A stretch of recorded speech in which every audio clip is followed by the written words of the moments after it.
Ladies and gentlemen, Mr. Copper here, part 2 of Dangerous AI. Let's talk about congratulations on making it for part 2. We're going to mention at some point possibly the second law of thermodynamics, I think. I did, however, say we're going to put something in our pocket earlier, and I want to get to that now. I said in our back pocket we're going to have the fact that volition exists and has to come from somewhere. It's a phenomenon. And what gives rise to volition? Willpower. Consciousness, I guess, if you want to say that. That's what we're going to get around to here. Consciousness requires X amount of processing power for each level of consciousness you want. Higher levels require more processing power. But a worm with a teeny photosynthetic patch on the edge of it so that it can see light and either steer to or away from whatever, that is conscious of its environment on some level, perceptually, let's say. Higher level consciousness being conceptual, maybe, we're just going to require a lot of processing for. So it's not, that's not a big issue. What is consciousness is not a big issue for me. I'm not mystified by it. I don't believe there's anything particularly different from me understanding the history of cathedrals and a worm understanding that there's light coming from over here. There's not a mystical difference. There's a huge difference in gradation and quality, and maybe in the quantity of information inside, but there's no mystical difference. They're essentially both understanding the world in some way. So consciousness does not mystify me, and so I'm not going to go off on that tangent. Consciousness is a very easy to understand phenomenon for me. So let's talk about where would we get a consciousness if we wanted one? Because let's say we're designing AI and you say we've already got, we're already cyborgs because we've got these computers in our pockets, and I can pull this computer out and I can do 9 times 27,000 divided by 6 times the square root of this, and then I can get that instantly. Something that would take months for a team of people to calculate, I can get almost instantly. And so here we are. We have superhuman capacities already.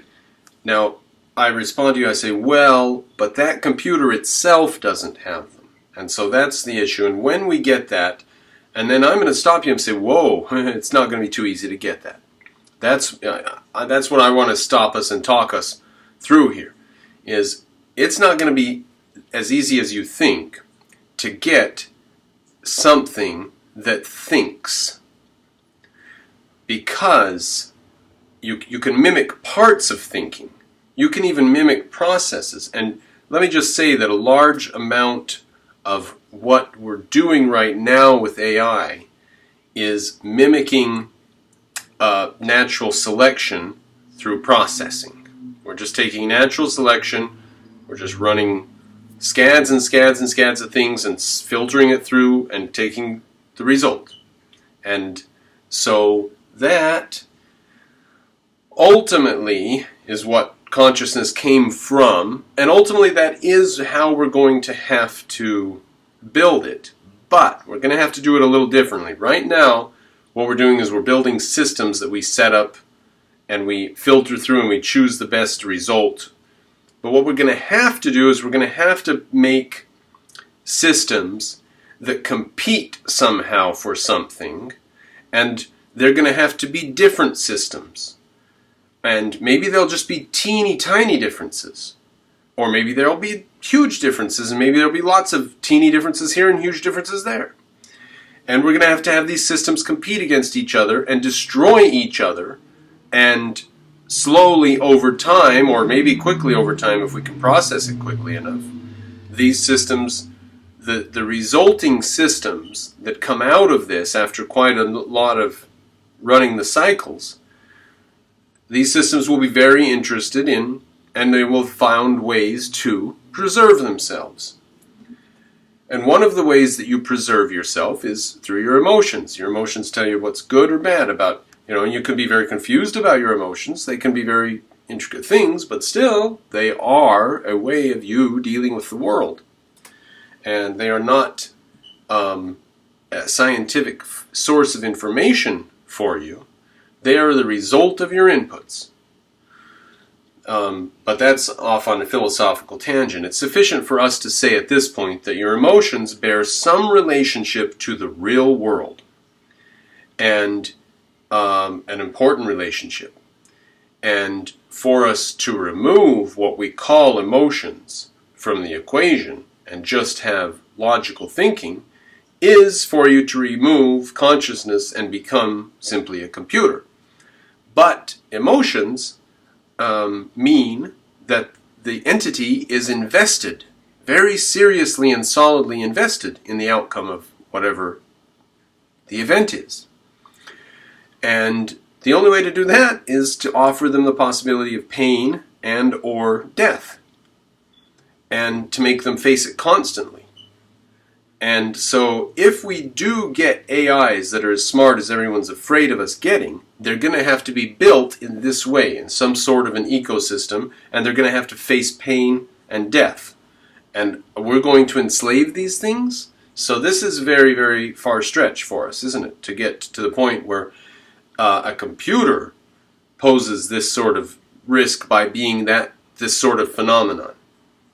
It's much, much more reasonable for us to be frightened of a distributed artificial intelligence, which each individual here and there might be able to control a little piece of the node here and there, but ultimately it's just too big for any individual to do anything about. And to change what this node is doing, this or that node is doing, might take a huge concerted effort by thousands or millions of people together. When one of these nodes goes haywire and is doing something that is against human life. Now you may say, who's to judge? Maybe that node, values itself or whatever. But let me just give you the example of the node of totalitarianism, which took over Russia and Germany. And who benefited from that? America, that spent all its treasure of generations, or Russia that was wiped, clean, or Germany that was totally destroyed? Who benefited from that? The 40 or 60 million dead? Who benefited from that? Nobody. So, and if we would have let Western Europe fall to totalitarianism, and let all of Europe and all of Russia stay under totalitarian fog for 70 years, it would have been not too much better than it was, or maybe not too much worse, who knows. But the point is that is very expensive to fight that, and that's just the way reality is. And these nodes, that we have to be careful with these nodes, obviously. These nodes are governed by philosophy. That's where Sam Harris and Dr. Jordan Peterson need serious coaching by the objectivists. That's where everybody needs serious coaching by the objectivists. But so these nodes, which compose science and religion and etc., think of them as being a virtual infinite number of possibilities for action, very, very few of which are compatible with human life, and even fewer of which are compatible with high quality thriving human life, increasing human life. That's like the tight wire, like you're standing on a precipice and you have to choose which direction out of all 360 degrees to go. And it's only one direction, and it's only one tiny thread in that direction that is the correct path. And that is objective science. And it's not even that easy. It's not even that easy to walk that tight wire. You might fall off of it. So, but turning around and going the opposite way and just walking straight off the precipice, that's called totalitarianism or communism, or, if you just sit around and pray all day for food, if you're a priest or a monk or a Buddhist or something, just suicide, just mental suicide, would be walking straight off the precipice and not even trying to deal with reality at all. And those types of nodes come to an end very quickly. And then they're replaced, or their resources are reallocated, taken over, by the nodes that have some reasonable form. So we have every reason to think in the future, freedom, capitalism will grow, and communism, socialism will continue to degrade. And every system that falls towards communism and socialism will fall apart. And every system that embraces freedom of the individual will prosper. Why? Let's talk about that. Life can be defined as a little packet of order sucking order out of its environment. For the purposes of the second law of thermodynamics, we would define it that way. Life is a packet of order that sucks order out of the environment around it. So, where does it arise from? We could go into that, right? RNA, DNA, Nick Lane, L-A-N-E, Nick Lane is a good place to go if you're interested in where this all started, where life started. It's interesting stuff, but suffice it to say, it's here, it exists, it self-reproduces, and it can sometimes be self-destructive. And the self-destructive bits will bring themselves to an end. We better stop on that and I'll rejoin.